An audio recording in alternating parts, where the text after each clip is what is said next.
Hey guys, welcome back to Wrestling News 365. Hope everyone is doing very well. As always, there is a ton of news stories to get into today. So let's start off talking about the Royal Rumble. Let's talk about the Forbidden Door. We spoke the other day about Impact Wrestling's Knockouts World Champion Mickie James being a surprise entrant revealed ahead of time, which WWE rarely does.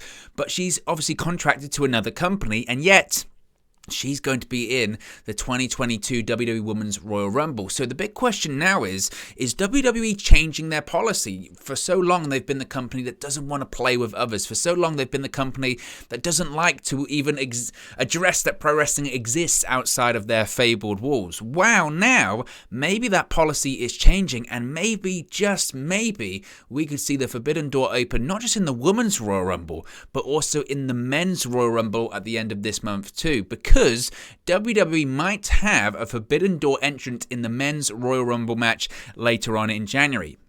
It's a fascinating story. So WWE is reportedly considering a, quote, Forbidden Door entrant for the Men's Royal Rumble match. As noted, as I mentioned, WWE announced 19 wrestlers for the 30-woman Royal Rumble match this past Friday night on SmackDown, which included former WWE star and current Impact Wrestling Knockouts champion Mickie James.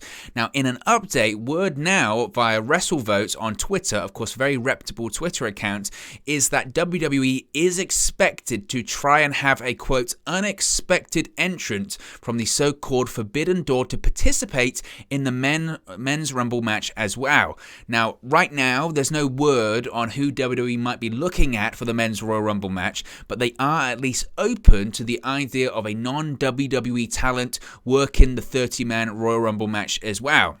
And there's a lot of speculation right now as to who this could be, who these, I guess, one Forbidden Door or possibly several Forbidden Door talents that could be entering the Men's Royal Rumble match. There's a lot of speculation on current Impact World Champion Moose possibly making an appearance after his comments about Universal Champion Roman Reigns this past weekend, but it remains to be seen if there have been any negotiations on that front. So I think I'm going to do a video at some point later on this week, kind of maybe giving a bit of a top 5, top 10 as to who these people could be. I will believe it when I see it. That's just kind of my situation on all of this, because I've been a pro wrestling fan since I was a kid, over 20 years of watching pro wrestling, and just because of, I guess, the generation I grew up in, that being WWE, I will believe it when I see it. WWE, the idea of WWE working with other companies isn't completely foreign and outrageous. They've done it historically, on select occasions, whether it was SNW in the late 1990s, AAA they had a relationship with. They've at times had a very, very, very brief working relationship with New Japan, sending talents over there occasionally. So the idea of them having working relationships isn't completely foreign. They have. When it comes to WWE, it's always the case of what can you do for me as opposed to what can I do for you. I think maybe this might be an example, maybe, I guess, of WWE looking at all of these companies working together and being like, this is what pro wrestling is in 2022. Maybe we do have to look at that. Or maybe they're just looking to try and generate some buzz. And they saw what happened when it came to Mickie James. I mean, certainly that generated some buzz, and no disrespect, obviously, to Mickie James. She's a legend of pro wrestling, future Hall of Famer. But I think they realized, actually, if we got someone unexpected, like the report says, if we got someone unexpected, the buzz that would generate. Look what happened when Chris Jericho just appeared on the Broken Skull Sessions. I wasn't even technically on WWE programming. Yes, it was on the WWE Network at the time, but it wasn't in ring. It wasn't in continuity of storyline or anything like that. It was on the network, and it was Chris Jericho, AEW contracted talent, having a conversation with Stone Cold Steve Austin. Imagine the response if that happened inside of a WWE ring. That would be massive. Now, I spoke about this when I spoke yesterday about the story about the possibility of maybe having this Forbidden Door entrant in the Royal Rumble. As to who it could be, I think it needs to be, and WWE would be looking at this the same way. It needs to be someone that obviously has a history with WWE. In the past, you have had people debut that they've acknowledged their past on the independent scene or in various companies, AJ Styles, etc. But I think if this Forbidden Door entrant was going to work and really create the buzz that they're looking for, they need someone that has an extensive history with WWE, but is also currently signed to another company. For me, there's actually very few people that could be. You could have, I think Jericho, the buzz was there when he did the Broken Skull sessions. And obviously Jericho, huge history, arguably currently in AEW, some of the biggest history possible with that company. So it could be Jericho.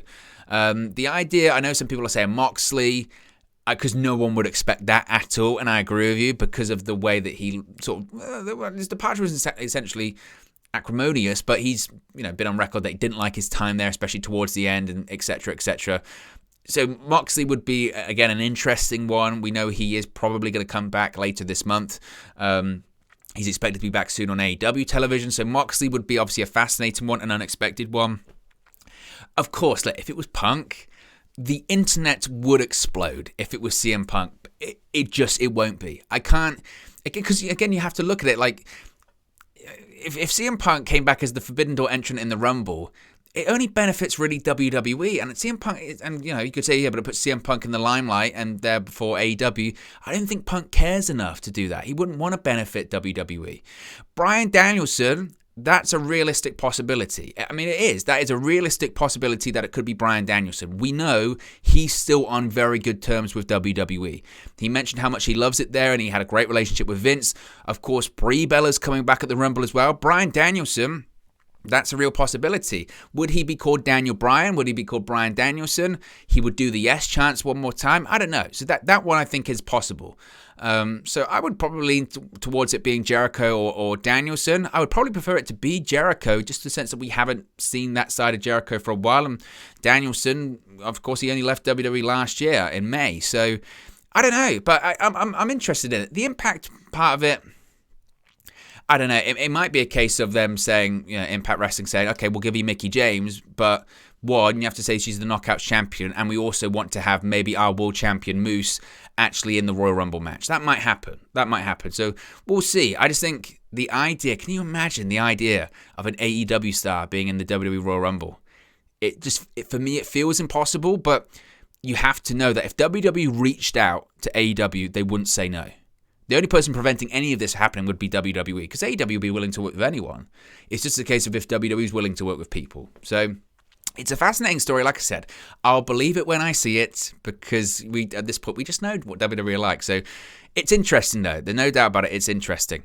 Speaking of interesting, we have new Raw Tag Team Champions. Last night on Monday Night Raw, the Alpha Academy, I think shockingly, defeated RK Bro to win the Raw Tag Team Championships. Now, this was actually shocking, to be honest with you.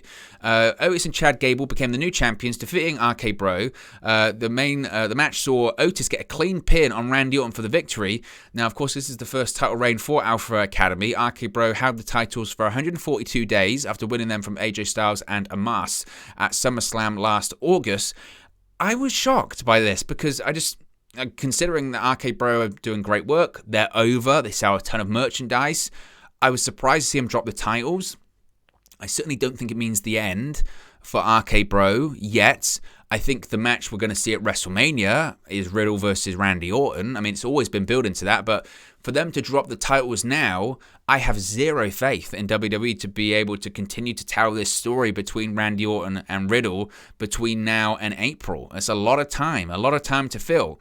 So I could possibly see Orton and Riddle winning the titles back, maybe at the Rumble, and then maybe they go on something else. I don't know. I think the match we're going to see, obviously, at WrestleMania is Riddle versus Orton, but I was surprised. I just felt it was a bit early.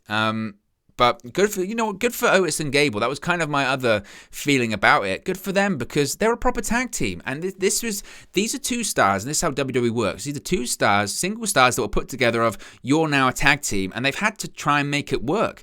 And over several months of Gable coaching Otis, and Otis, who at one point was super over. I know people will look back on him winning Money in the Bank and say, oh, what a terrible mistake, all that kind of stuff.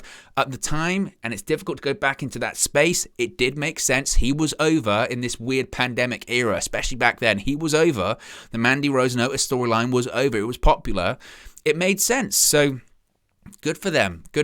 I was surprised by it, and they're a proper tag team at this point. They've got a team name. They have similar ring gear. They have an entrance. I'm not against it. And, tag team wrestling doesn't mean anything in WWE, but These guys are trying, and that's the very minimum you can ask for, I suppose. Speaking of the Royal Rumble, though, the match that was teased at the end of SmackDown Friday has been made official, that being Seth Rollins. I'm not saying Seth freaking Rollins like they keep saying. I think it's nuts. Honestly, I think it's crazy that they keep that's his name now. That's insane. Seth Rollins versus Roman Reigns has been made official. Now, of course, as I mentioned, Reigns versus Rollins was teased at the end of SmackDown last Friday, but the match was made official on Raw last night. Rollins announced the match with Reigns and promised to win the brother versus brother match. He then defeated former WWE champion Big E in singles action. It's an interesting one because it still feels heel versus heel. But I think at this point, to be honest with you, just in pro wrestling history, I don't think it matters. I really don't think it matters. That's a big match. And every time, they've done this a couple of times. You have to recall, they've done this a couple of times over the course of the last 12 months. They've teased Reigns versus Rollins a few times. I remember at Backlash last year when Rollins was feuding with Cesaro, Reigns defeated Cesaro. What happened? Rollins and Reigns went face to face, and it was a moment. People were talking about it. I think they did a Money in the Bank as well, where Rollins attacks Edge. So they've been teasing it, I think, for a while. And I think, yes, plans have changed. These were not the original plans because of Reigns' COVID test and all that kind of stuff. But it's a big match, and that's a big card. You've got 2 World Championship matches that legitimately feel big.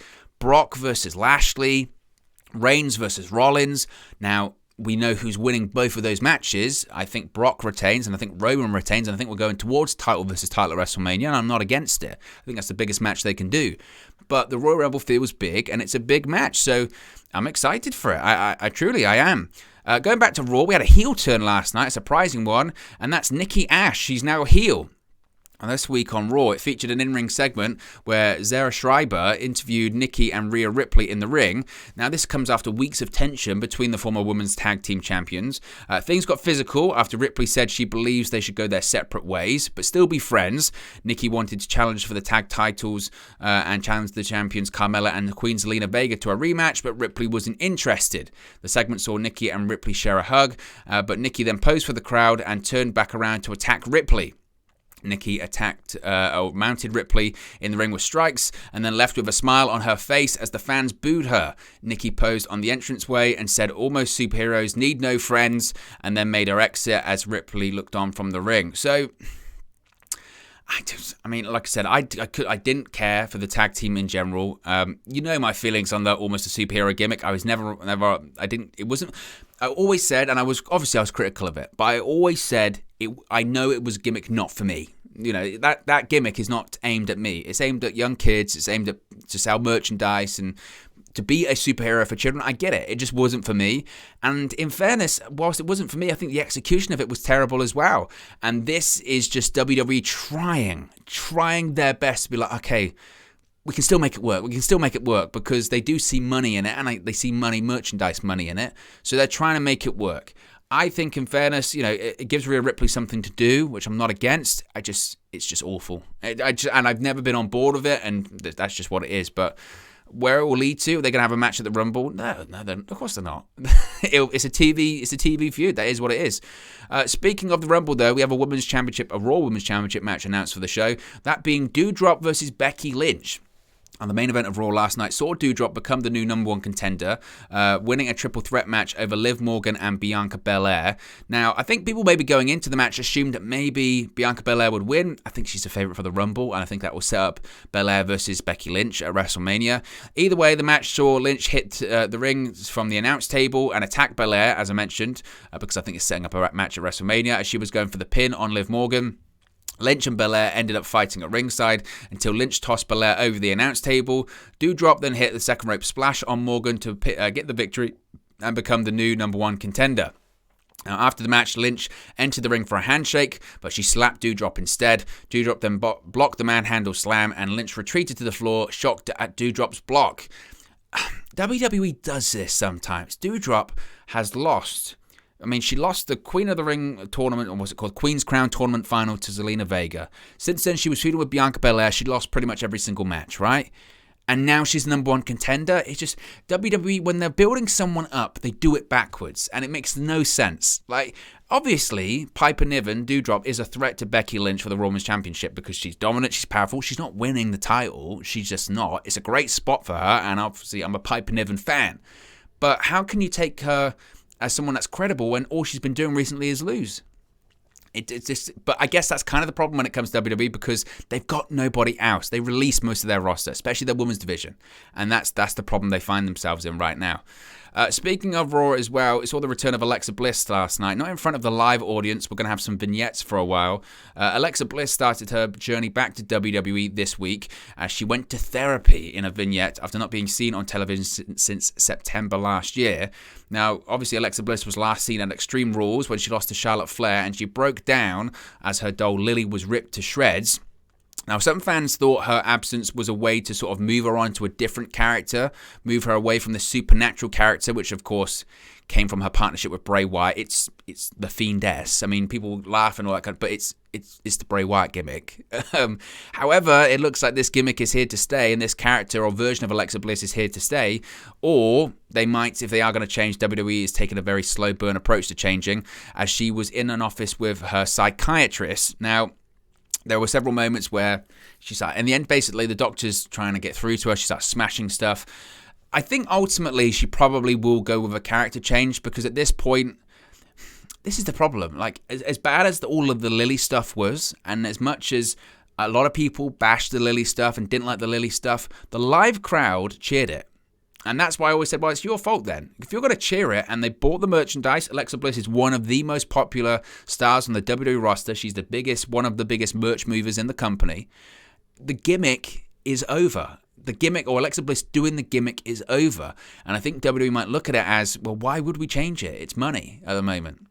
People can bash it on social media, but people still are cheering it. She's still getting some of the biggest ovations, and she's still selling a ton of merchandise. Now, they might evolve it and tweak it to something else, and maybe that's what this segment is, or these vignettes are going to be, something evolving into something slightly different. But I don't see them changing it, and it is just such a bizarre situation, isn't it? That you've got this character that originated with someone else, and that person though isn't with the company anymore. It's a strange situation, it is. But to be honest, Alexa Bliss being back on the show isn't a bad thing at all. Raw just needs as many stars as it can get, and just something different, something interesting isn't a bad thing, even if the something different and something interesting is something we have seen before.